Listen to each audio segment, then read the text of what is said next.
नमस्कार विद्यार्थियों, हिंदी कक्षा में आप सभी का स्वागत है। बच्चों, आज हम अपनी हिंदी कक्षा में व्याकरण के पाठ वाक्य विचार पर चर्चा करेंगे। वाक्य विचार पाठ कक्षा 9वीं में 4 अंक का है। बच्चों, सबसे पहले बात करते हैं वाक्य की परिभाषा की।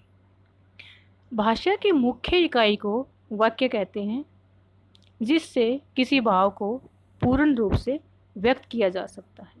जैसे मोहन खेलता है, वह घर पर ही है।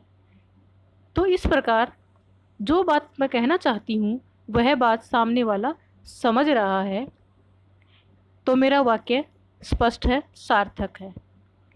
या यूँ कह लीजिए, वाक्य शब्दों की वह इकाई है जो रचना की दृष्टि से अपने आप में स्वतंत्र है।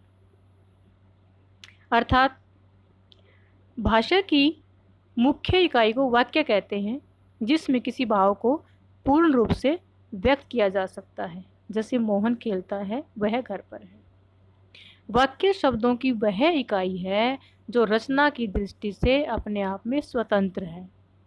वाक्य किसी विचार, भाव या मंतव्य को पूर्णतया प्रकट करता है, मन के विचारों को प्रकट करता है। अर्थात मेरे मन में जो भाव है, मैं वाक्यों के द्वारा ही अपने भावों को प्रस्तुत कर सकती हूँ। भावों को प्रस्तुत करने की इकाई को वाक्य कहते हैं।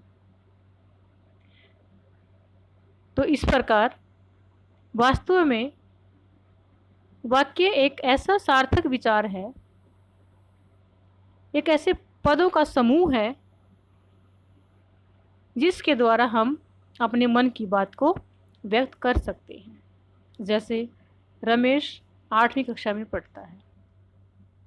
तो इस संपूर्ण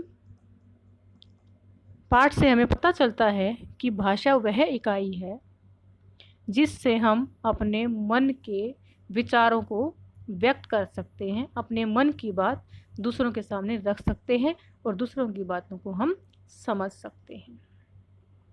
वाक्य सार्थक और निरर्थक दो तरह का हो सकता है। निरर्थक वाक्य को कभी वाक्य नहीं कहा जा सकता, केवल सार्थक वाक्य को ही वाक्य कहा जा सकता है। सार्थक अर्थात जिस वाक्य का अर्थ निकलता हो, मीनिंग निकलता हो। वाक्य के 2 घटक होते हैं। किसी भी वाक्य में कर्ता और क्रिया होती है, उसके आधार पर उसके 2 घटक होते हैं, एक उद्देश्य, दूसरा विधेय।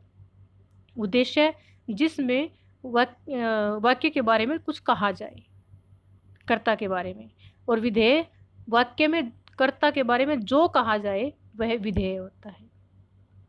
जैसे मोहन पुस्तक पढ़ रहा है, इस वाक्य में मोहन उद्देश्य और किताब पढ़ रहा है विधेय है। अर्थात प्रत्येक वाक्य के 2 घटक होते हैं। साधारण वाक्य के एक उद्देश्य और दूसरा विधेय।